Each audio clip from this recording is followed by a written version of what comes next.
I give it that prompt about, how would Todd and Jessica edit and, put it in the Word document. I'm going to send you that Word document after you edit it. I want to see what you say. And what if ChatGPT says, this is already perfect? Send that one to me. I would like to see.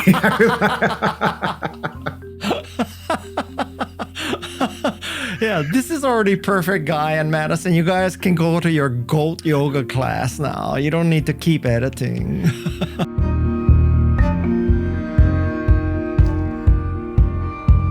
Hello, my name is Guy Kawasaki. You probably know that by now. I am the host of the Remarkable People podcast, and you also probably know that we're on a mission to make you remarkable. So we go all over the world trying to find remarkable people to give us their wisdom and their insight and inspiration. And we found another really remarkable person. His name is Todd Rogers. Now, before we started recording, we kind of shot the bull a little bit. So I'm already in a really good mood. I've been looking forward to this podcast because we're going to talk about effective writing. So I'm going to read you this bio of him and all his behavioral science and all that. But man, he has written a great book about writing. And let me tell you something. As the host of this podcast, I need to prepare 52 times a year for a guest. 50 out of the 52 times, I'm reading a book to prepare. And I got to tell you, I have read more nonfiction books than most people in the world. And oh my God, I would like to give everybody a copy of your book, Todd. But then the problem is, I was thinking about this. I really considered doing that. But by the time they're on my show, the book is already out, so I cannot influence their book. But anyway, we like to stay focused on this podcast. So let me get to his bio. Todd is a behavioral scientist and a professor of public policy at the Harvard Kennedy School.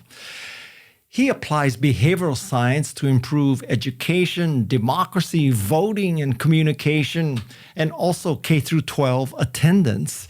He has co-founded two things, Everyday Labs and the Analyst Institute.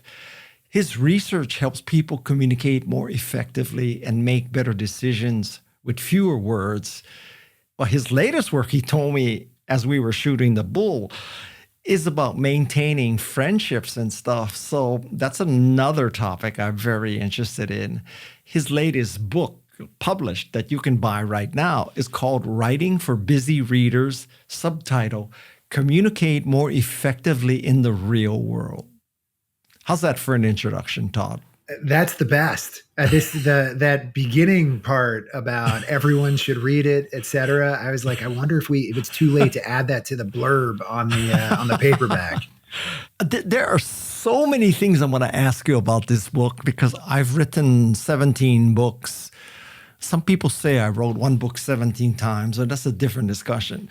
And so I am well-versed in writing nonfiction, and there are so many things I'm curious about. But we're going to take a little bit of segue because I want to get even more unfocused. And I noticed that you thank Bob Cialdini in your acknowledgement. So what did he do for this book? Because he is my hero. Oh my gosh, I'm so glad you asked about that. When I was in college, I read Influence, his book, The Science of Persuasion. And as a sophomore in the spring semester in my intro to social psychology. And I was like, oh my God, I want to do that. That's what I want to do, that stuff. And then I became a political pollster and realized there was a science of behavior change not used in politics. And so I ended up going back to grad school in social psychology and then eventually in organizational behavior. And all the while admiring this guy and his work. And over the years, when I'd see him at conferences, he and I ended up doing a bunch of stuff together. I would just like a lackey. I would just follow him around and be like, hey, Bob, can we do something? Or I love this project, whatever. And I'm embarrassed, but it was amazing. So we ended up collaborating on what I think will be his last paper. And with Jessica, my co-author on this book. And I just gave a talk at his retirement event last month in Arizona. at Arizona State about how he's why I became a social psychologist. And when he called me to ask to work on this paper with him, I got all choked up. And I'm big into, which maybe we will talk to or not, how to make friends and especially male friendships. And I leaned into, I'm like, vulnerability and showing emotion. And I started crying while giving my talk, talking about it. And normally I would choke it down, but I was like, you know what? No, I'm doing a service to everybody else. And I got all choked up talking about how important he's been in my life. And so, Bob's an inspiration, mentor and friend. Same with me. I mean, I think the two biggest academic influences, probably there's three. There's Phil Zimbardo, Carol Dweck, and Bob Cialdini. Mm-hmm. I've co-authored with Carol too. I think Zimbardo was before my time, but yeah, those are amazing. That's a great list. Are you saying I'm old? Well, I think people now would say Zimbardo would make their list because he was so influential and such an inspiring scholar. Yeah. So now I want to tap your expertise about one thing. How do we increase voter participation and engagement? Well, the good news is it's really easy, so I can give a succinct answer. I'm being sarcastic. It is not. I don't.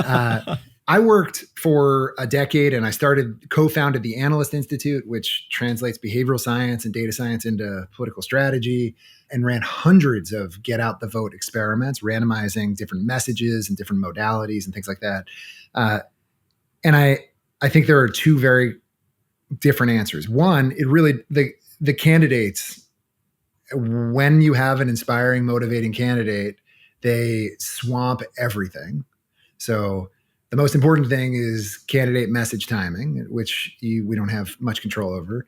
And then on the edges, we can increase turnout 0.5 percentage point or 1 percentage point by being more effective with the ways we allocate money and the messages we use, which is still, it's a lot of, most presidential elections are decided by less than that, and lots of congressional elections.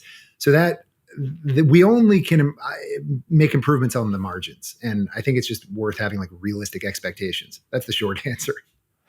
Well, let me ask the opposite question. So let's suppose that you are from one particular political party. And because you're a nutcase, asshole, you're trying to discourage people from the other party to vote. So you say you cannot give people water. We're going to reduce the polling stations in your area. You got to have an ID. You got, whatever. Do those things also work to do the opposite? I will say that my team ran Obama's experiments team in this re-election, and we bring randomized experiments and behavioral science to politics, and that's what they do. Someone asked me once, did anyone ever ask us how to suppress turnout rather than how to increase it? And it had never crossed my mind. And I was pretty proud of the people I work with, a decade of working on voter turnout. And no one ever asked me, how would we suppress the opposing side's turnout? Which I just think is that's a very nice sign. Whether it works, I don't know whether those things, I know that there's been some research on voter ID laws. And I think it's mixed. That I think because it does two things. It says it's going to be a little bit more friction, but it also signals that people are trying to hold you back, and so that induces some kind of reactance. And so I think that it depends on the study, but the results I think are mixed. So are you saying that I'm the first person in your career to ask how to suppress votes? I didn't know if you're asking that in earnest, then yes. If you're asking, has anyone ever asked me, then no.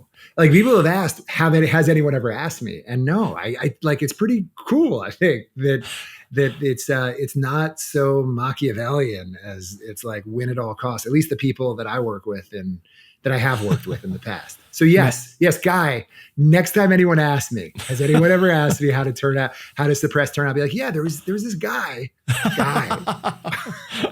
I'm trying to wrap my head around whether that is praise or condemnation.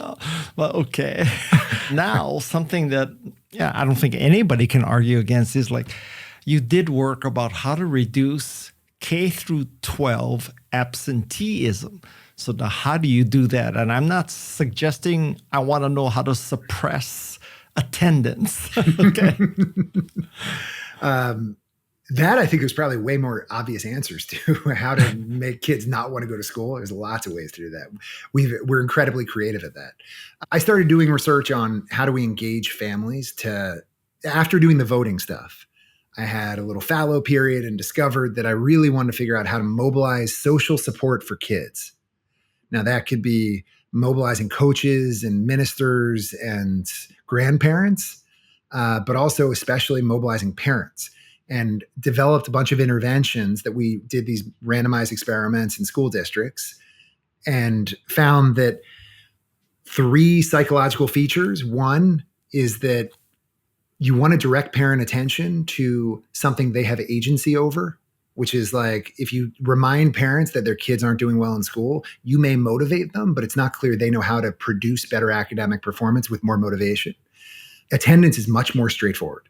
And so like if your kid is missing a lot of school, when you channel parent attention and motivation at that, they have much more agency over that. The second is they have a bunch of false beliefs about their own kids' attendance. For example, they underestimate their own kids' attendance by a factor of 2. So like my kid has missed 20 days, I think 10. And then the final is that they don't realize their kid has missed more than their classmates, which is also just kind of like this universal thing. We assume the Lake Wobegon effect, like our kid is better than average. And so the majority of the highest absence kids, their parents think their kid is normal in an absenteeism.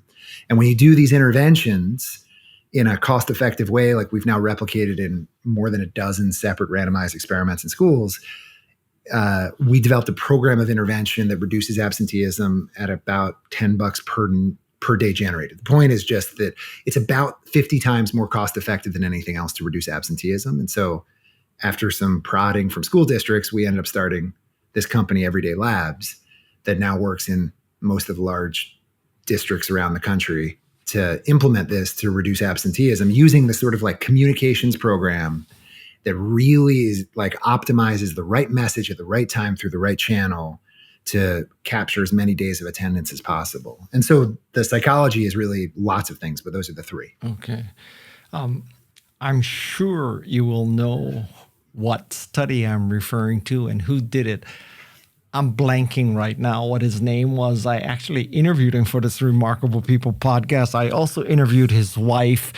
He's from the University of Chicago.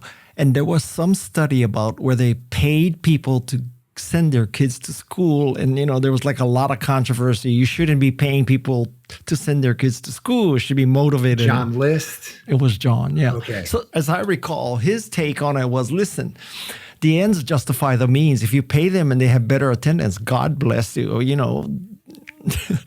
Don't be proud. Yeah, I mean, the intervention that we developed is telling parents their kid misses more school than their classmates. And we tend to conform to the behavior of others. And so this is the big Cialdini insight. And so it turns out that ends up being by far the most motivating way to get parents to get their kids to school. But you're saying if we pay kids, there's 3 problems or concerns with it. One is the ethics. Do we want to pay kids for something like that? Like some people probably have a hang up on it. I don't. If it works and it's cost effective, then let's do it. The second is it might crowd out intrinsic motivation. Like I attend school 160 days a year. Why? I don't get paid for those. What about the 20 days? You're only worried about the 20 days I miss? And then the third is how to do it cost effectively. So like most kids only miss, not only, it's too much. Well, the kids miss too much school, but they'll miss 15 or 20 days but they'll attend 160 days. Yeah. And so how do you like cost effectively target the marginal day, right? The incremental day as opposed to compensating for all the days they already would have attended. Okay. We're going to leave your checkered past and we're going to get to the book because I have so many questions about this book and we have already burned 15 minutes. I told you I read about 52 nonfiction books a year. And one of the things that I just do not understand is most of these books, especially the ones written by academics, they go 4, 5, 6 pages without a heading or subheading.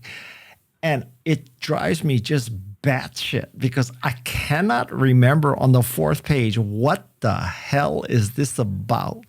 So is there some rule that says, paragraphs have to have minimum 10 sentences and you cannot have a subheading and you cannot use bullets? Like, why do people do that?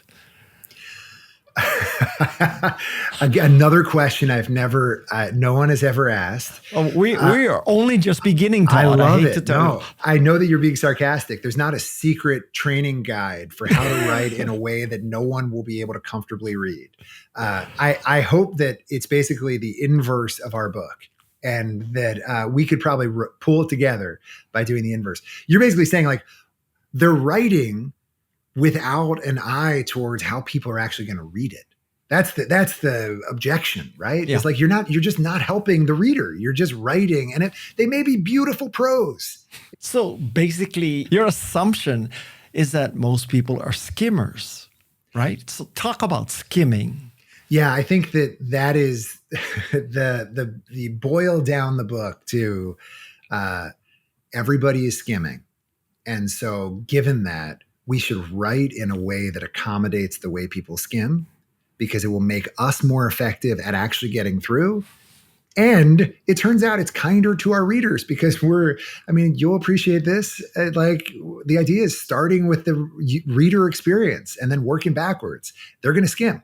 So let's write in a way that makes it easier for them while also providing all the content we want. It just means adding another perspective to the way we write. And do you have like a scientific analysis of how people skim? I mean, how do they pick out, what to read and what to skim and what to rip past? Yeah, it's great. The eye tracking research, where they like lock your face in and then they make you read. I really like, there's basically 3 ways people read. They call it scan, skim, and read. And scanning is where you're just flipping around. You're looking at pictures, you're looking at headings, you're just orienting. And sometimes that's all we do. Like your nonfiction books that you said you read 50 a year. I'm sure many of them, you're like, I already know this section. I'm going to see it. Go fast. That's scanning. And then once you're like triggered, you're like, that's interesting. Then you jump in and you skim and you're like dart around, but now you're not going up, down, you're going left, right. And you're going backwards and you're skipping. And then occasionally you're like, I think I missed the point. It sounds interesting. And then you'll go do the third, which is read, which is where you're like, now I'm making sure I'm going forward and I'm understanding. And sometimes, like, which we'll talk about, but like when we write complicated sentences, long, convoluted, but grammatically correct, often people will have to stop at the period, wait for a long time, and then realize they have no idea what it was about, and then go back and reread it. and like the idea is that's just not starting with the reader's experience. If you're starting the reader's experience, you want them to go through it quickly and fully get the idea, and your convoluted sentence doesn't help. But I mean, that seems so logical, but why do people write 6 pages without a heading or subheading or bullet list? I mean, why do they do it? Because they are reading other people's books that way. Why do they write a book like that? It's obvious in your head you have some specific person in mind. You don't have to share it, but you're like, Jimmy, why? I think that like we write in these complicated ways in part because that's how we were taught to write. And so, we will get assignments where it has to be at least a certain length in pages. But now now that you're a grown up, you don't get rewarded for length. You get rewarded for effectiveness, and length often works against you. I think that part of it is just they're writing because that's how were taught to write. And they're not really adding the layer in of like, well, how would I adjust this for the reader, making it easier for readers? So I'm going to tell you a story that I interviewed someone for this podcast and I became her friend, pretty close friend. And she sent me the manuscript for her second book. And it had, 6 pages long before there's a heading, everything I just talked about, right? So I said, I'm going to do her a favor. I'm going to show her how much better it would be if there were headings. So I stuck the book in ChatGPT. That's probably her calling. And ChatGPT, in my humble opinion, did a brilliant job. And I sent it to her.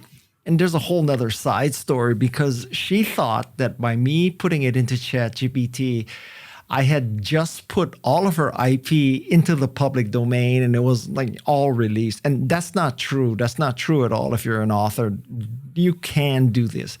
But anyway, so I guess my long-winded question is, do you believe that AI can effectively help people? I mean, literally put your manuscript in there and say, break this into sections, give me headings and subheadings and bullets. I think yes. And I think you can do even better than that. So with a colleague of mine, we, about 2 or 3 years, soon after ChatGPT was released, we made a little tool where we trained it on the checklist that we have for writing for busy readers, and then a bunch of tuned it for pre-post examples of emails, and then made it available in all the trainings that I do with organizations and everywhere. And we had, pretty quickly, a few 100,000 users, like 300,000 or 400,000 users. And then, and it still gets used, but it was trained for email, and people have lots of writing purposes. And so my wife the other day, about a month ago, showed me, like, if you say, write the way Todd Rogers and Jessica Lasky Fink would edit this the way Todd Rogers and Jessica Lasky Fink would edit it for busy readers, it ends up applying all of our principles because it has already metabolized all of our work. And it's even better than anything we did. So great, good. I'm retiring the little tool. But it's not just headings and bullets. It's also simplifying sentences, subbing in easier words, using formatting to reinforce the purpose, simplifying, like pulling out there are all these principles. Okay. So, and it goes through all of them, and then it coaches you too, which is cool. Exactly, like it'll do it, and then it'll tell you what it did. And where do I access this? Because I'm writing another book. I'm going to stick my book in this the moment we hang up. You could just ask ChatGPT with that prompt. Oh, like, because how would Todd Rogers and Jessica already. Lasky Fink, according to the book, write for busy readers? That's it. I mean, that's proof that it sort of consumed the book. But good, even better, even better, because it makes it easier for people. Wow. Yeah. I'll give you a data point about how OCD I am.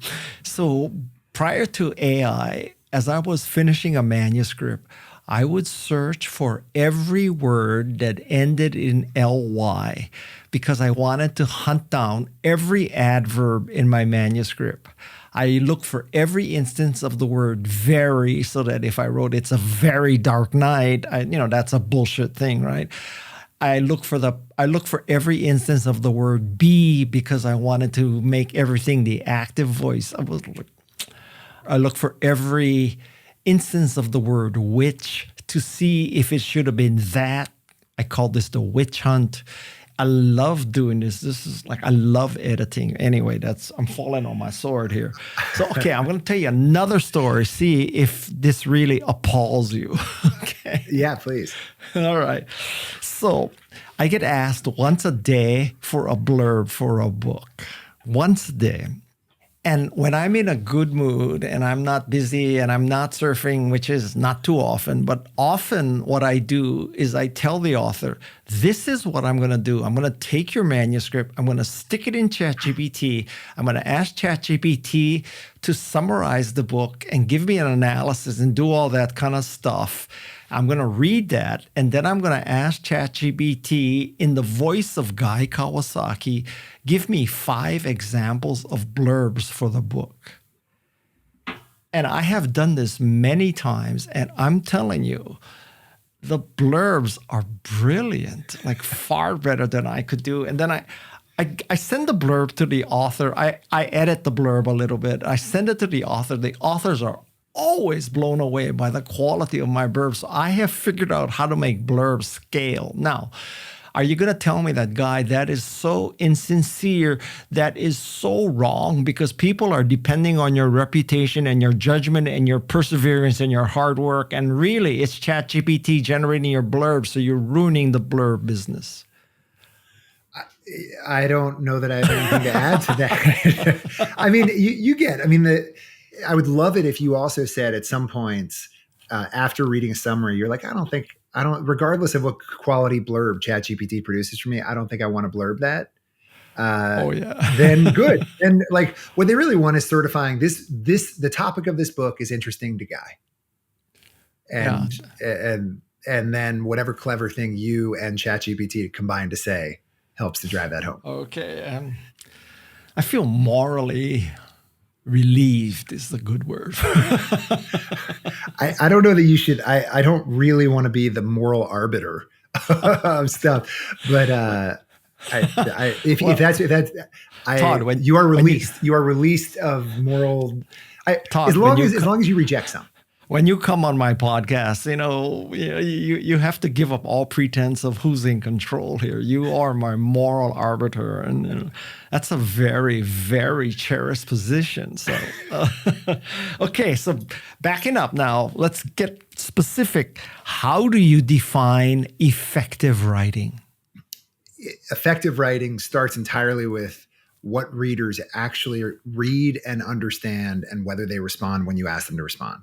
It starts with that. And so we, using randomized experiments and lots of psychology and other fields, especially cognitive psych, back out 6 principles. And then we test them and show that when you apply them, people are more likely to read. So for example, less is more is one.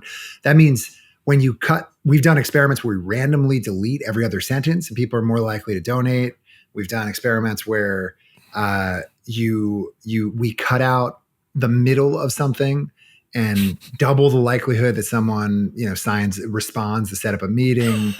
We've done things where people send newsletters out and we give them a fixed amount of time to cut it in half and almost triple readership. So less is more is fewer words, but there's also fewer ideas. The more ideas you add, the less likely someone is to read, but those who do read will get more information. And finally is fewer requests. And when you ask for multiple things, it turns out you decrease the chance anyone will do any one of them. And so we just recently replicated that with I have a newsletter, and I asked if anyone has a foreign language, a non-English language list. And we did it in Greece, which I love because when I presented, I'm like, it's all Greek to me. I can't read it.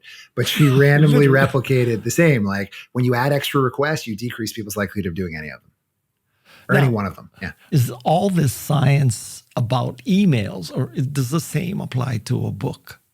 So we haven't randomized books, but we've randomized lots of things from like official forms to web content to printed mail. To text messages. We've randomized all of them. Like the principles are that people are skimming. You want to make it easier, and the easier you make it for them, the more likely they'll be to respond and read. But for a book, I'm giving away all my like canned jokes, but like my joke is that one of the principles is less is more. Yet Jessica and I wrote a 210-page book about it, and the idea is that you write for an audience. Like your audience has expectations and norms, and you have to conform to those. But within those constraints, the easier you make it to read, the more likely it is you'll be successful. So we couldn't do a book as this one pager I'm waving, but like we have a one pager. But if people want to read the science, it can't be a one pager. And so you've got to write for an audience. But within that constraint, the easier you make it, the more effective. Okay. Since you brought up Jessica, I am very curious. Madison and I co-author books. We've done several already.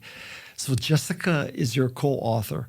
How do you effectively write with a co-author? Do you tell her that, you're going to do chapters 1, 7, and 9, and I'm going to do 2, 3, 4, 5, and 10? Or how do you divide up the work? Oh my God. Well, this is my first book. So how do you? Jessica and I, next time will be even more effective, but I think we learned a lot on the way. How do you and Madison do it?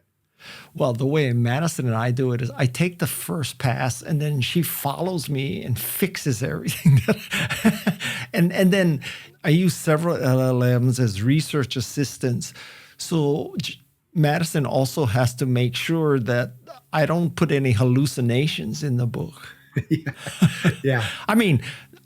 My own personal hallucinations are okay. It's when the LLM hallucinates. Oh, Madison, right. you turn on your microphone and explain what you do. Okay, so yeah, if there's like, for example, in our book Think Remarkable, we had to find stories of people who really like shift gears in their career. And so Guy asked an LLM, give me these examples. And then off of that list and those experiences, I would do like more in-depth research and just see, if those were found, people that an LLM gave us and the story wasn't correct. So yeah, I would just do some stuff like that.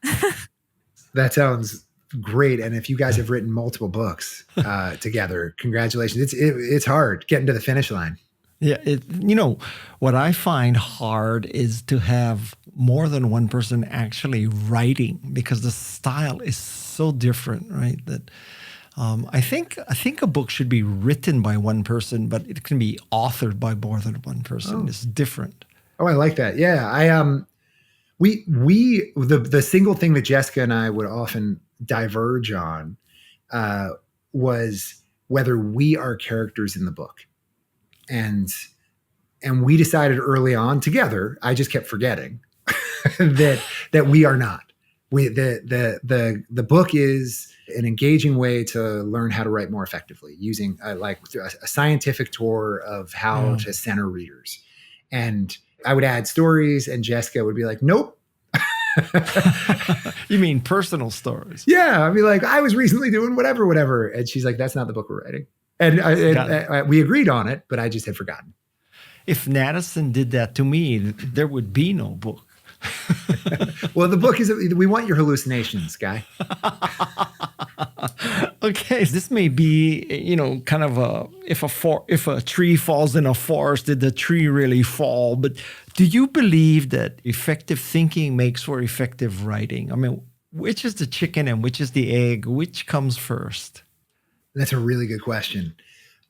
Well, let's just think without even putting effective in there. It goes both ways. Clear thinking helps clear writing. Clear writing helps clear thinking. And then doing it effectively makes the thinking clearer in addition to the writing be clearer. Because one of the things that I was working with we'll say like a Fortune 100 company's leadership team on internal communication. And the CEO was just like very frustrated that his team, some of them thought more information conveyed to him in writing meant they had done more work.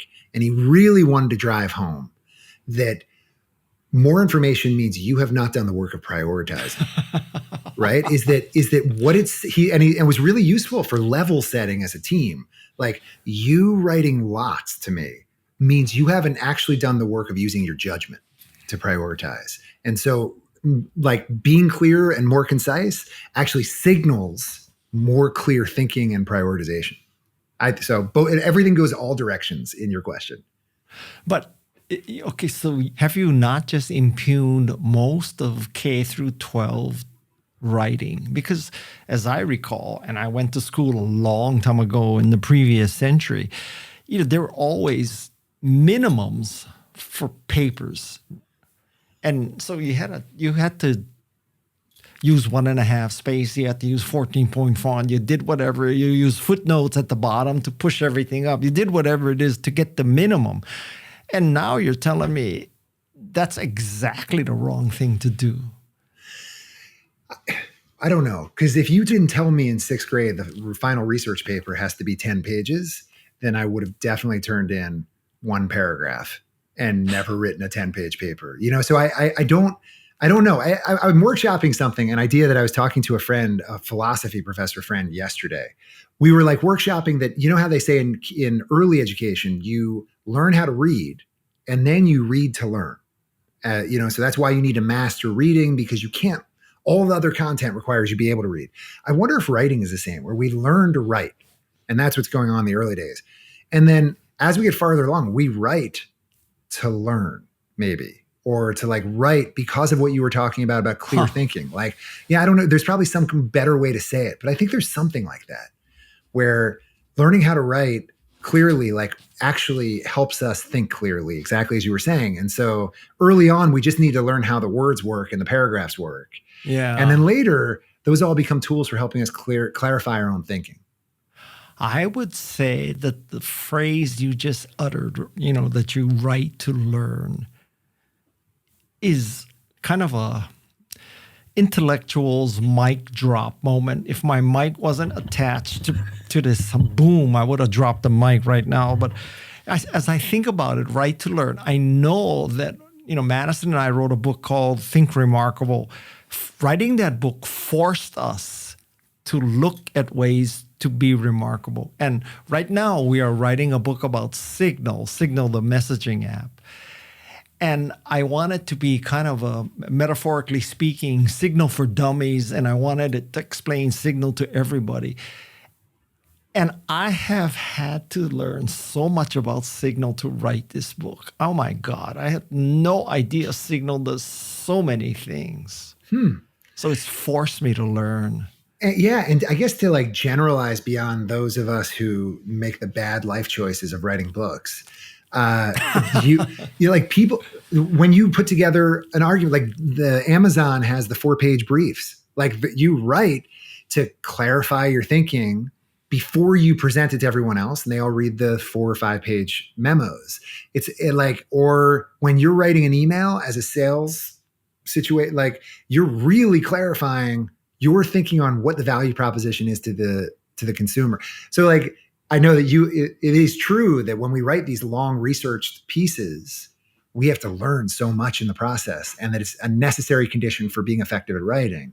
It's also true, I guess, of even texting. I was on dating apps. I mean, I am now married, but I was on dating apps and like, there's a lot of like thinking about like, I want to write in a way so that I can get a response. And like, fortunately I'm not on now because I would be embarrassed by like, how much time I would put into a response. But every form of writing is about clarifying our thinking, the value proposition. Well, you mentioned one of your 6 rules, the rule of less is more, which I swear to God, Steve Jobs lived by that, right? Less is more. What are the other 5? Can you just rip through them so that people can listen and, make more effective writing? Sure. The second would be design for easy navigation. That's your headings. Or in the U.S. Army, they have bluff, bottom line up front. But the idea is make it skimmable, design. It's not change the writing, it's change the design of the writing, which is your headings. Third would be make reading easy. That means short sentences, shorter common words. So less is more, design for easy navigation, make reading easy. And then the fourth would be formatting. Use enough formatting, but no more. And what we find is that people interpret bold, underline, and highlight as the writer saying to the reader, this is the most important content. And it almost guarantees they're going to read that, but it prevents them from reading anything else because everyone's busy. They just move on. So you want to use enough formatting, but no more, judiciously. And then the one that will be familiar to everybody is this: tell readers why they should care. And so it's not within the like change what you're writing. From my perspective, you have your goal, you're entitled to your goal, but within all the things you're talking about, emphasize the things they're going to value, and you can de-emphasize things they're not. And the big like TLDR, the too long didn't read of that one, is if it's important for us, we want to make it as easy as possible for them. Instead of forwarding something saying, what do you think? And then there's like a long chain. If you really want the person to respond, you say, below they're debating this or that, do you think we should do this or do you think we should do that? And then the chain. If it's important for us, we want to make it as easy as possible for them. So those are the 6. All of it is from the lens of how do we make it easier for the reader? How do we make it easier for the reader? I bet that you are probably a master of this. How do you write a good subject line? Because to me, subject line is the most important part of an email. If your subject line doesn't attract me, it's gone, it's ignored, or I tell Madison to take care of it. So what are the keys to a great subject line? I wish I had a better answer, but here's 2 tangential answers. One, in 2008, Barack Obama ran for president and was a very successful online email-based fundraiser. What do you think the most effective fundraising subject line he sent at all during that campaign, and has proven to be that subject line in that election the most effective ever? It was not "Yes, we can" or whatever his slogans were. What's the most effective subject line? I think you could probably get it. It's ridiculous. I know it wasn't "Make America Great Again." I have no idea. I have no idea. It was lowercase H-E-Y. Hey. H-E-Y. Hey. Lowercase H-E-Y. And the idea at the time was, who would ever send you a message saying lowercase H-E-Y? Oh, it's my friend Barack. Like you open it thinking maybe it's a personal message or something. And of course, like, you captured attention because under false pretenses. People, like, you tricked people into opening it. And it was super effective. Over the next few years, it became the norm to have informal subject lines, and it stopped being effective, right? So it was not a stable equilibrium. It was just that the most effective message was capturing their attention and almost tricking them into opening. And then eventually everyone did, and then it stopped working. I say that as, like, one, there isn't a stable answer to how to capture people's attention, novelty and unusualness. And that's one. But two, because I don't think there's a stable answer, I kind of just, if I can, since I'm all of our moral arbiter right now, I kind of think it's unethical to do it that way. I think we should, in all cases, make sure, let's say it's like fundraiser for Barack Obama. And I'm like, delete. Great. Like, I should, as a reader, you're trying to help. I mean, I think we should have an obligation to try and make it easier for our readers. But so you don't want to deceive them, but there isn't a single stable answer to what the subject line should be. People have often asked me this question, and I tell them that if you send me an email that the subject line is, I loved your book, I guarantee you I will open that email. Or if another subject line is, you are a great surfer, I guarantee you, I know you're a liar, but I guarantee you I will open that email. So those are... Can I ask you a surfing question? Well, Madison can probably answer it better than I can, but go ahead. Yes. So have you ever been to the Waco man-made surf park in Waco, Texas? No, because I don't want any brain-eating amoeba to get in my body. But for my 70th birthday, Madison and I, but my family, we rented Surf Ranch, the Kelly Slater Surf Ranch. So we know about surf ranches and artificial waves. So what about it? Oh no, I'm itching to go to, I didn't realize it was a whole common thing. I know a guy in Waco and he's invited me to come, and I'm like, I am a terrible surfer, but I love all the YouTube videos I watch of these man-made surf parks. And so it sounds like you within any given 2-week period, I always think 3 weeks from now, I'm going to do it. Madison can chime in. Going to a surf park for your very first time, if it's kind of a bucket list thing that you want to say you surfed, I would say that will work. They'll turn down the wave and, there'll be an instructor and help you do all that. But if you really wanted to maximize the experience, you need to learn to surf a little bit and then go. Because you are kind of, it would be like going to the finest French restaurant, having never eaten anything but a croissant from Starbucks. I get it. Okay, good. Well, I have. But I have not sufficiently surfed. I'm terrible at it. Madison, what do you think? Oh my gosh, you should definitely go if you have that opportunity. And Guy said, like, there's different levels of the waves too, and like instructors. And I would do it if I were you. All right. Well, I think I get my son, who is, I'm not going to insult his surfing skills, but none of us are gifted at surfing, but we'll be eating croissants at the French restaurant if we do it. So, okay, but it seems really cool because every time I've tried to surf, it's like I haven't been in a place where you can get reliable, good waves. And so it's just so much time trying to like get set up. And it just seems like having one every 2 minutes would be awesome. When you're trying to do this, do you have an instructor with you, or are you just trying to do it and learn on your own? When I've done it, I've even had instructors. I'm not skilled, and I would not, but I think I could do it on a small wave and even a medium wave by myself, but not. Well, Todd, just so you know, I started surfing at 60. I never surfed before in my life till 60. I'm living proof that it can be learned. I'm not saying I'm a good surfer, but I started at 60, which is roughly 55 years too late. But, it can be done. Right, Madison? Guy, I think that you're talking down on yourself. I think you're pretty dang good. You're out there on every wave. So give yourself a little more credit. I met Madison surfing because I kept dropping in on her waves. And that's how we met. I don't think it usually ends like that when you drop in on someone's waves. I chose to take the higher road that day. The last time I did surf, the American Psychological Association was doing its conference in San Francisco, and I'm not normally invited. That's not a group an organization I usually give talks at.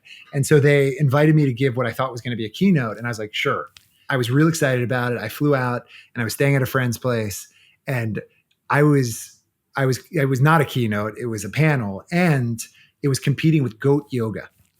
And and we had zero attendees other than the inviter, the person who invited us, which I've never in my life had zero. So we were all sort of demoralized, and I called the friend I was staying with, and he's like, I'm going to come pick you up. We're going to go to Stinson Beach. And he picked me up. We just 20 minutes of waiting with no one showing up. You can't beat goat yoga. And then we just went and surfed. So the trip to San Francisco was worth it from Boston, but not. Todd, you come to Santa Cruz, and Madison and I will take you goat surfing. So that's not a real thing, is it? No.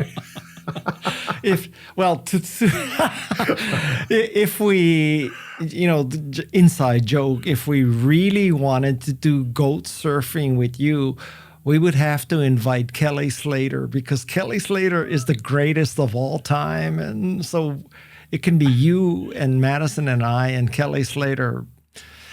That might cost about $100,000 to make it happen, but Careful. I mean, between the Waco invite and this one, I have a surf vacation coming up. There's a lot of benefits for being on the Remarkable People podcast. It's not just the glory and the fame. It's all the experiences that come with it. This particular episode of Remarkable People may break the record for the most digressions and the least amount of focus. Okay, so let us finish strong. Just give us, just drop the mic, best advice for being an effective writer. And before you even start, I got to tell you, I just loved your book. And when we got the book, we get about a book a day to review. I saw that book. I picked it up. I said, Madison, get this guy. We're going to do this guy. He doesn't have a Nobel Prize. He doesn't have, MacArthur Fellowship or anything. Get this guy. This is a really great book. Everybody should hear about this book. Thank you. TLDR, we should add a round of editing to everything we write, where we ask ourselves, how do I make it easier for the reader? Because when I make it easier for the reader, I am more effective at achieving my goal. And it's also kinder to our readers. How do I make it easier for the reader? Okay, so TLDR, how about, is it a worthy piece of advice that take your writing, upload it to ChatGPT and say, give me edits using the expertise and style of Todd and Jessica? Will that work too? Yes, exactly. Edit this the way Todd Rogers and Jessica Lasky-Fink would edit it according to the principles of writing for busy readers, and it'll be great. I've actually started doing. I've started doing that. Todd Rogers' ChatGPT is filled with saying, "Edit this the way Todd Rogers would edit it." Now, as I recall, because I've done it before, if I upload my Word file of my Signal book or our Signal book, and I give it that prompt about, how would Todd and Jessica edit it and, put it in the Word document, I'm going to send you that Word document after you edit it. I want to see what you say. Oh, I love that. I actually do it. And I mean, this, but you want to chunk it in your ChatGPT. So why? Put it in by section so that, well, maybe I want to chunk it because it would be part of like the editing process where I have wrapped my head around this section. It could be a 1 page or a 20 page section. I get it. And then I get to see what it does so that I can do a little bit of what did it lose? Because otherwise I'm going to forget, and it's hard to do perfectly parallel split screen. So I would chunk it so that I can keep regulating what it's losing. And what if ChatGPT says, this is already perfect? Send that one to me. I would like to see.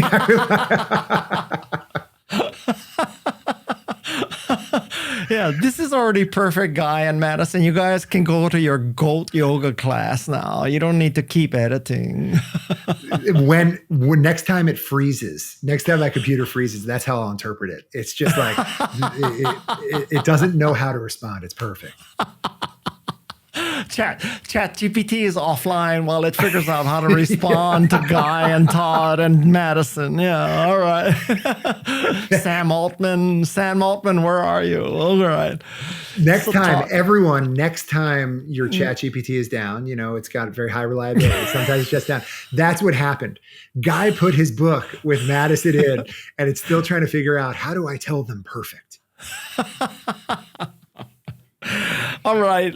So let me thank the Remarkable People team. Of course, you even heard from Madison, who made an appearance today. So Madison is the co-producer. The other producer is Jeff C. Our sound design engineer is Shannon Hernandez. And our ace researcher who prepares all this information for me is Tessa Neismer. So that's the Remarkable People team. And thank you, Todd, so much.